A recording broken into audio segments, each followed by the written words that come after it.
Hello guys, मैं कोमल कुमारी WCS ITI के channel से बोल रही हूँ। कल मैंने विभाज्यता का नियम का कुछ टॉपिक बताया था, जिसमें कि 7 का विभाज्यता का नियम हम बोले थे कि बताएंगे। 7 का विभाज्यता का नियम यूनिक ट्रिक के साथ मैंने बता दिया था। आज फिर से रिपीट कर दूंगा। 2, 3, 4, 6 का भी विभाज्यता का नियम बताया था, लेकिन आज 15 मिनट का वीडियो बनाकर सारा विभाज्यता का नियम बता के और यूनिट नंबर किस तरह निकाले जाते हैं वो बता दूंगा। ये सारा चीज मैं बता दूंगा। तो 2 का विभाज्यता का नियम क्या कहता है? 2 का विभाज्यता का नियम कहता है जिसके इकाई अंक पर 0 हो, 2 हो, 4 हो, 6 हो, 8 हो। जिसके इकाई अंक पर 0 हो, 2 हो, 4 हो, 6 हो और 8 हो, वह संख्या क्या होगी? 2 से विभाज्य होगी। जिसके इकाई अंक पर 0, 2, 4, 6, 8 हो, वह संख्या 2 से विभाजित होगी। 2 का विभाज्यता का नियम हो गया। उसके बाद 3 का विभाज्यता का नियम मैं बताती हूँ। 3 का विभाज्यता का नियम कहता है दी गई संख्या के अंकों का योग। 3 का विभाज्यता का नियम कहता है दी गई संख्या के अंकों का योग जो 3 से विभाज्य हो, वह संख्या 3 से विभाज्य होगी। जैसे सपोज डेट माना जाए हम 367 लिखते हैं। 367 लिखे, इसको ऐड करेंगे 3, 6, 7, इसको ऐड करेंगे 6, 3, 9 हो गया, 9, 6, 15 होता है, 15, 1, 16 हो गया। 16 3 से विभक्त नहीं होगी, तो यह 3 से विभाजित नहीं होगा। तो 3 का विभाज्यता का नियम कहता है दी गई संख्या में से जो संख्या 3 से दी गई संख्याओं के अंकों का योग 3 से विभाजित होगा, तो वह संख्या 3 से विभाजित होगी। 4 का विभाज्यता का नियम कहता है वैसी संख्या, मतलब दी गई संख्याओं में से जिसके इकाई और दहाई का अंक 4 से विभाजित होता है, तो वह संख्या 4 से विभाजित होगा। जैसे हम सपोर्ट लिख देते हैं यहाँ 9, 8, 7 यहाँ, लेकिन हम क्या लिख रहे हैं? 12 लिख रहे हैं, तो यह 4 से विभक्त हो रही, तो यह संख्या मेरी क्या होगी? 4 से विभाजित होगी। यह संख्या क्या होगी मेरी? 4 से विभाजित होगी। अगर यही सपोर्ट डेट हम 16 लिख देते हैं, यह भी संख्या क्या होगी? 4 से विभाजित होगी। 4 के विभाज्यता का नियम कहता है वैसी संख्या जिसके इकाई और दहाई का अंक 4 से विभक्त हो, वह संख्या 4 से विभाजित होती है। और 5 का विभाज्यता का नियम कहता है वैसी संख्या जिसके इकाई अंक पर 0 और 5 हो, वह संख्या 5 से विभाजित होती है। जिसके इकाई अंक पर 0 और 5 हो, वह संख्या 5 से विभाजित होगी। जिसके इकाई अंक पर 0 और 5 हो, वह संख्या 5 से विभाजित होगी। 6 का विभाज्यता का नियम कहता है 6 का विभाज्यता का नियम कहता है वैसी संख्या जिसके इकाई अंक पर 0, 2, 4, 6, 8 हो और उसके अंकों का योग 3 से विभक्त हो, तो वह संख्या 6 से विभाजित होगी। 6 का विभाज्यता का मतलब ही हो जाता है जो 2 और 3 के विभाज्यता के नियम या शर्त को पालन कर रहा है, वह संख्या 6 से विभाजित होगी। वह संख्या किससे विभाजित होगी? 6 से विभाजित होगी। जैसे एग्जाम्पल स्वरूप हम लिख लेते हैं 3, 6, 9, 0 लिख लिए।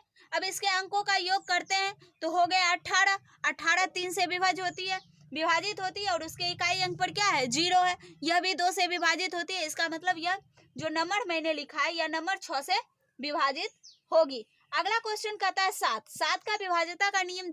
छोटा सा वीडियो 2 या 3 मिनट का वीडियो मैंने बना दिया, जिसमें 7 का विभाज्यता का नियम आप लोगों को बता दिया।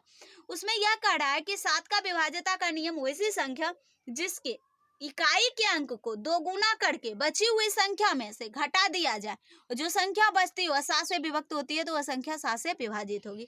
जैसे सपोर्ट एट 663 हम लिख लिए। क्या लिखे? 663। इसका इकाई का अंक क्या है? 3 है। इसको 2 गुना कर देते हैं तो क्या हो गया? 6 हो गया। इसको 2 गुना कर दिए तो क्या हो गया? 6 हो गया। अब 66 में 6 घटा देंगे तो क्या बच गया? 60 बच गया। 60 7 से विभाजित नहीं होगी, तो सपोर्ट डेट यह संख्या 7 से विभाजित नहीं होगी। अगर ऐसे में ही अगर 883 हम ले लेते हैं, क्या ले लिए? 883 ले लिए। अब इसका इकाई अंक 3 है, इसको 2 गुना कर दिए तो क्या हो गया? 6 हो गया। इसको 2 गुना करने के बाद क्या हो गया? 6 हो गया। अब इसमें 88 में से 6 घटा देते हैं तो क्या बन जाता है? 82। 82 भी 7 से विभाजित नहीं होगी, यह संख्या भी 7 से विभाजित नहीं होगी। कोई सा एग्जाम्पल आप लोग ले लेंगे, जो संख्या 7 से विभाजित होगी वह संख्या 7 से विभाजित होगी, लेकिन 7 का विभाज्यता का नियम ही कहता है वैसी संख्या जिसके इकाई के अंक को दुगुना करने पर, वैसी संख्या जिसके इकाई के अंक को दुगुना करने पर शेष बची संख्या में से घटा देंगे, वह संख्या क्या होगी? 7 से विभाजित होगी, वह संख्या क्या हो जाती है, 7 से विभाजित हो जाती है। तो सपोर्ट दैट मैं कुछ और एग्जाम्पल लेता हूँ। जैसे मैंने ले लिया 882, क्या ले लिया 882, इस इकाई अंक पे क्या है 2 है, 2 को 2 गुना किया तो कितना हो जाता है 4 हो जाता है। अब फिर 88 में से 4 को घटाएंगे तो क्या हो गया 84 हो गया। 88 में से 4 को घटाएं तो क्या हो जाता है, 88 में से 4 को घटा रहे हैं, 88 में से 4 को घटाएंगे तो क्या हो जाता है 84, 84 कट रहा है 7 से, बरसती 84 होता है। यह संख्या 7 से विभाजित होगी। 8 का विभाज्यता, अब हमको लगता है कि आप लोग 7 से विभाज्यता का नियम पूरी तरह से याद हो गया होगा। अब आ जाता है 8 का विभाज्यता का नियम। 8 का विभाज्यता का नियम कहता है दी गई संख्या में इकाई, दहाई, सैकड़ा तीनों अंक, इकाई, दहाई, सैकड़ा का अंक अगर 8 से विभाजित है तो वह संख्या 8 से विभाजित होगी। जैसे सपोर्ट 9, 8, 7, 6, बहुत बड़ा अंक ले लेते हैं हम 9, 8, 7, 6, लेकिन 0, 64 लिख दिए, इसका मतलब यह 8 से विभाजित होगा। इकाई, दहाई, सैकड़ा तीनों अंक देख लिए। यह अगर 8 से कट रहा है तो यह संख्या 8 से विभाजित हो जाएगी। जैसे 9, 8, 7, 6 लिख लिए। उसके बाद हम क्या लिख लेते हैं 216, 216 देखेंगे 8 से कट रहा है, 216 अगर 8 से विभाजित हो रहा है तो यह पूरी संख्या 8 से विभाजित होगी। देखिए, विभाज्यता का नियम एक ऐसा नियम होता है जो कि हर मैथ के जितने भी लेसन हैं सारे लेसन में ये नियम काम देते हैं। कभी कभी हम लोग को बहुत कम समय में क्वेश्चन भी बनाना होता है, अगर विभाज्यता का नियम और इकाई नंबर निकालने के लिए हमको आ रहा है तो हम वो क्वेश्चन आसानी से बना पाते हैं। जैसे इसमें 8 का विभाज्यता का नियम रहेगा तो हमको देख लेंगे आंसर में कह रहा है इससे भाग देने के लिए, अगर 8 से तो पूरा भाग नहीं लगा सकते, कभी कभी एलसीएम एचसीएफ निकालने के लिए कुछ भी रहता है तो उसमें होता है। तो इसमें देखेंगे तो क्या 8 216 8 से कट रहा है तो 8 दूना 16 हो जाएगा, 16 5 8 7 56, 216 8 से कट रहा है यानी कि 8 का विभाज्यता का नियम यह पालन कर रहा है तो यह संख्या 8 से विभाजित है। अब आ जाता है आप लोगों को 9, 9 का विभाज्यता का नियम क्या कहता है, वैसी संख्या जिसके अंकों का योग 9 से विभक्त हो तो वह संख्या 9 से विभाजित होगी। जैसे हम 6 3 दे देते हैं, 6 3 दे दिए, यह 9 से विभाजित हो सकती है। अगर यहीं पे हम दे देते हैं 5 6 7 तो 6 5 11 7 18 हो गए, यह भी 9 से विभाजित होगी तो यह संख्या 9 से विभाजित हो जाएगी। अब आ जाता है 10 का विभाज्यता का नियम। 10 का विभाज्यता का नियम कहता है वैसी संख्या जिसके इकाई अंक पर 0 हो वह संख्या 10 से विभाजित हो। कितना भी बड़ा नंबर हम लिख ले लेकिन उसके इकाई अंक पर 0 दिखाई दे तो वह संख्या क्या हो जाती है 10 से विभाजित हो जाती है। अब 11 का विभाज्यता का नियम क्या कहता है, 11 का विभाज्यता का नियम, 11 का विभाज्यता का नियम कहता है सम और विषम के अंकों का योग, सम और विषम के अंकों का योग को घटाने पर 0 या 11 के बराबर होता है तो वह संख्या 11 से विभाजित होगी। ऐसे परिभाषा के आधार पर कहा जाए तो आप लोग परिभाषा में याद रखेंगे, कोई दी गई संख्या 11 से तभी विभक्त होगी जबकि इकाई से बाईं ओर चलने पर सम स्थान के अंकों का योग विषम स्थानों के अंकों के योग का अंतर 0 हो अथवा 11 से पूर्णतः विभक्त होगा, 11 से पूर्णतः विभक्त होगा। जैसे हम बहुत बड़ा नंबर ले लेते हैं 8 0 1 6 4 5 9 1, इतना बड़ा नंबर ले लिए। और सम और विषम किसको कहते हैं वो आप लोग को समझा देती हूँ। मतलब फर्स्ट नंबर से स्टार्ट किए तो ये सारा सम नंबर हम मांग ले, भले ही विषम है, एक के बाद एक को छोड़ेंगे तो वह सम हो जाएगा, एक के बाद एक को छोड़ेंगे तो वह क्या हो जाएगा विषम हो जाएगा। हम इसको विषम मान लिए, मतलब एक के बाद एक को कंटिन्यूटी में रखना है, वही सम विषम हो जाता। अब इसको जोड़ना है, इसको जोड़ना है तो क्या हो रहा है 8 8 1 9 हो गया, 9 4 13 हो गया, 13 9 कितना हो जाएगा 13 और 9 कितना हो जाएगा 13 7 20 होता है, अब 20 2 22 हो गया, 13 9 22 हो गया। अब इसको जोड़ेंगे तो क्या हो जाता है 6 हो गया, 5 हो गया, 11 11 1 12, इसमें 12 को घटाएंगे तो क्या हो गया 10 हो गया। तो यह इसका मतलब 11 से विभाजित नहीं होगी, यह संख्या क्या होगी 11 से विभाजित नहीं होगी।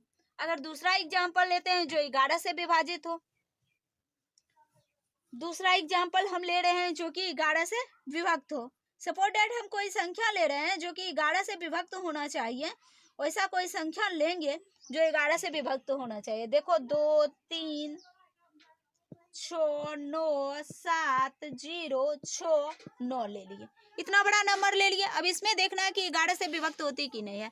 इसी में से सम विषम मतलब 11 से विभाजित होती है, विभक्त को ही विभाजित कहते हैं। आप लोग को कंफ्यूजन भी आगे जाके होगा, विभक्त और विभाजित क्या बोलते रहते हैं, उसी को विभाज्यता का नियम, विभाज्यता का नियम हम लोग पढ़ते हैं तो विभाजित कहते हैं, ऐसे विभक्त ही होना, भाग देना होता है। जैसे सम हो गया 2 6 7 6 हो गया, अब इसको जोड़ेंगे 6 2 8 हो गए, 8 7 कितना हो गया, 15 हो गया, 15 6 कितना हो जाएगा, 15 6 21 हो गया।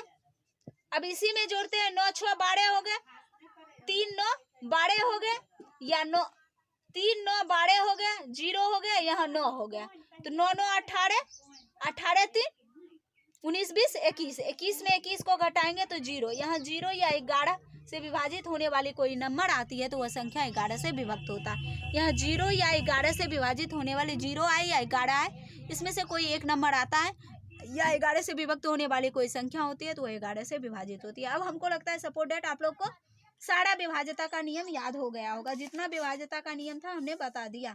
अब यूनिट नंबर निकालने के लिए कुछ सिखा देते हैं और कुछ फार्मूला भी दे देते हैं, जो बेसिक कंसेप्ट नंबर सिस्टम में ज्यादातर फार्मूला यूज होता है।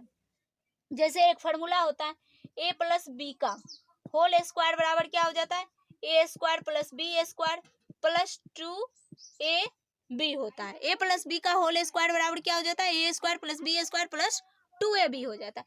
यहीं पर a माइनस बी का होल स्क्वायर रहे तो A square plus B square minus 2ab हो जाएगा। अगर यहीं पे दूसरा फॉर्मूला आ जाता है a प्लस बी का whole square plus a minus B का होल स्क्वायर, क्या हो गया, a प्लस बी का whole square plus a minus B का होल स्क्वायर रहे तो हमको क्या करना है, इसका आंसर हो जाएगा 2 into A square plus B square, क्या हो जाएगा 2 into A square plus B square, क्या हो जाएगा 2 into A square plus B square हो जाएगा, क्या हो जाएगा 2 into A square plus B square हो जाएगा। इसी में अगर दूसरा फॉर्मूला आप लोग को रहता है a प्लस बी का whole square minus a minus B का होल स्क्वायर बराबर क्या हो जाएगा 4ab हो जाएगा।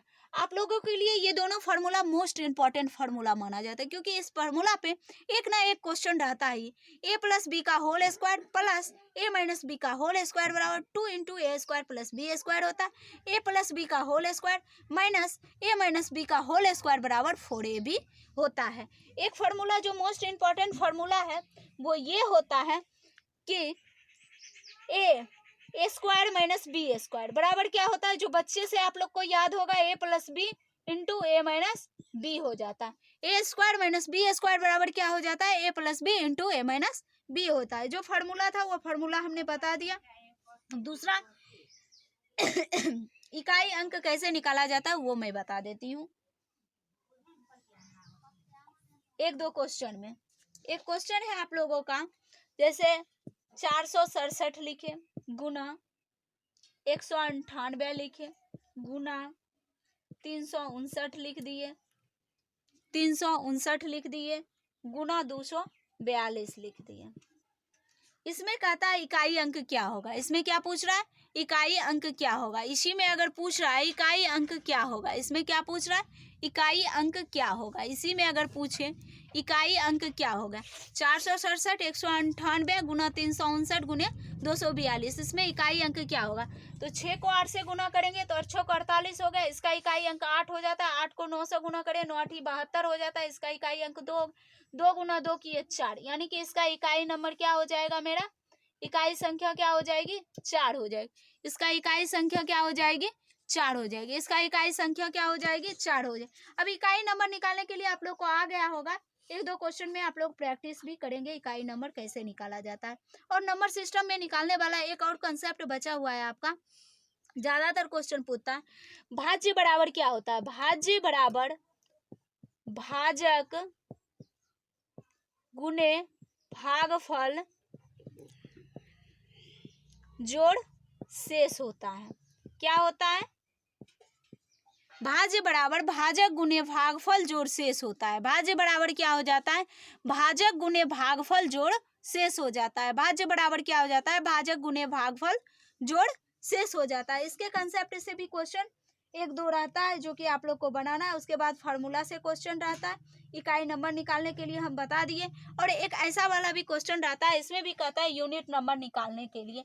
एक ऐसा वाला क्वेश्चन रहता है जिसमें कहता है यूनिट नंबर निकालने के लिए, जैसे 7 पर पावर 65, 7 पर पावर 65 गुने 6 पर पावर 41 गुना 6 पर पावर 41 गुना 3 पर पावर 57 है।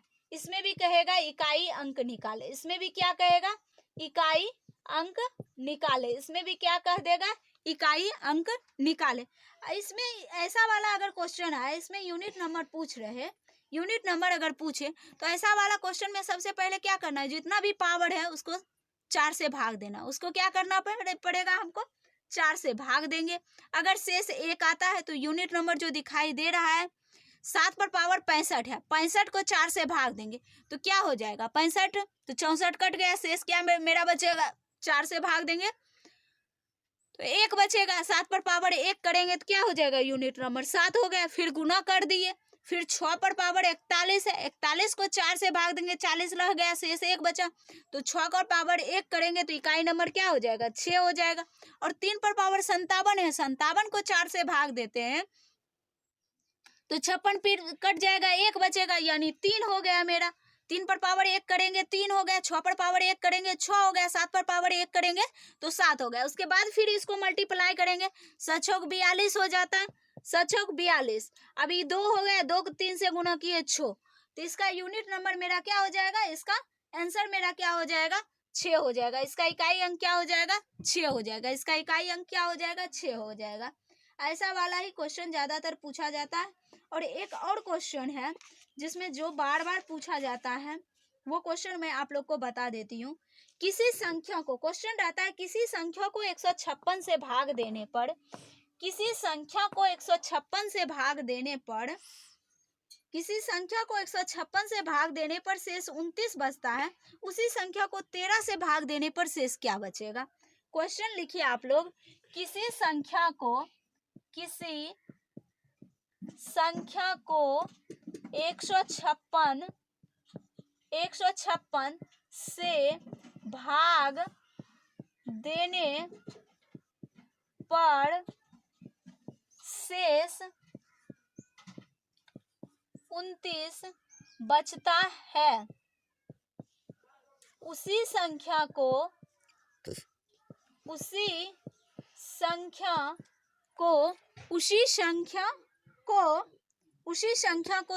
से भाग देने पर शेष 29 बचता है, उसी संख्या को 13 से भाग देने पर, उसी संख्या को 13 से भाग देने पर शेष क्या बचेगा। अगर ऐसा क्वेश्चन रहे, नंबर सिस्टम का जितना भी कंसेप्ट बेसिक क्वेश्चन था मैंने बता दिया। अब हम लोग को नहीं लगता कि जो भी क्वेश्चन आप लोग बनाएंगे वो क्वेश्चन आप लोग को छूटेगा। ऐसे कुछ क्वेश्चन दे देता है स्थानीय मान निकालने के लिए, वो आप लोग को आता ही होगा, मानक मान निकालने के लिए वो आप लोग को आता ही होगा, क्योंकि स्थानीय मान, मानक मान, जातीय मान ये सबको पता होगा। अभाज्य संख्या क्या है, सबसे छोटी अभाज्य संख्या 2 होती है, ये भी पता होगा। और 1 से 100 तक में अभाज्य संख्याओं की संख्या कितनी होती है, 1 से 100 तक में कुल अभाज्य संख्या कितनी होती है, 1 से 50 तक में कुल अभाज्य संख्या कितनी होती है, ये भी आप लोग को पता होगा। एक दिन हम बता भी चुके हैं एक बार वीडियो में। तो ऐसा क्वेश्चन है, किसी संख्या को 156 से भाग देने पर शेषफल 29 बचता है, उसी संख्या को 13 से भाग देने पर शेषफल क्या बचेगा। अगर कंसेप्ट बेसिक बताएंगे तो ये बहुत बड़ा क्वेश्चन बचेगा, लेकिन इजिली तरीके से ट्रिक्स बेसिक से बताएंगे तो इसका आंसर तुरंत बन जाएगा। कहता है किसी संख्या को 156 से भाग देने पर शेष 29 बचता है, उसी संख्या को 13 से भाग देने पर शेष क्या बचेगा। डायरेक्ट 13 को भाग 29 से दे देंगे, क्या हो जाएगा, 13 दूना 26, इसका शेष क्या हो गया, 3, तो इसका आंसर क्या हो जाएगा, मेरा 3 हो जाएगा। इसका आंसर क्या हो जाएगा, 3 हो जाएगा। ऐसा ही एक और क्वेश्चन आप लोग को होमवर्क में मैं देती हूँ, उसका आंसर आप लोग कमेंट बॉक्स में, कमेंट सेक्शन में हम लोग को बताएंगे। हमको भी लगेगा मैंने कुछ पढ़ाया तो बच्चे को आया या नहीं आया, और जिनको आता होगा तो उनके लिए बहुत अच्छी बात है। किसी संख्या को 195 से भाग देने पर शेष 47 बचता है। किसी संख्या को 195 से भाग देने पर शेष 47 बचता है। अगर उसी संख्या को 15 से भाग दे तो शेष क्या बचेगा? इस क्वेश्चन का आंसर आप लोग कमेंट बॉक्स में कमेंट करेंगे, इसका आंसर क्या होगा। और आज के लिए बस इतना ही। आप लोग का नंबर सिस्टम में जो भी पहला चैप्टर का जो भी कंसेप्ट बेसिक क्वेश्चन बता वो हम बता दिए। अब पूरा एक एक क्वेश्चन बताने के लिए हर रोज करेंगे तो हमको लगता है 365 दिन में एक ही लेसन खत्म होगा। तो ऐसे करके वीडियो तो हम नहीं बना सकते, लेकिन हर चैप्टर का कॉन्सेप्ट मैं बता दूंगा, जिससे कि आप लोग से क्वेश्चन आसानी से बन जाए आर.एस. अग्रवाल का, अगर आप लोग बनाना चाहेंगे तो। ITI का बच्चा हो या कंपटीशन का बच्चा, किसी से बन जाएगा। अगर जो क्वेश्चन नहीं बनेगा आर.एस. अग्रवाल का, वो क्वेश्चन नंबर और पेज नंबर लिख के मेरे कमेंट सेक्शन में कमेंट करेंगे। वो क्वेश्चन मैं कोशिश करूंगा कि आप लोग को बताने का, वो क्वेश्चन का पक्का मैं वीडियो बना दिया करूंगा। आज के लिए बस इतना ही। प्लीज़ मेरे चैनल को शेयर करें और इस क्वेश्चन का आंसर कमेंट करें। आज के लिए थैंक्स।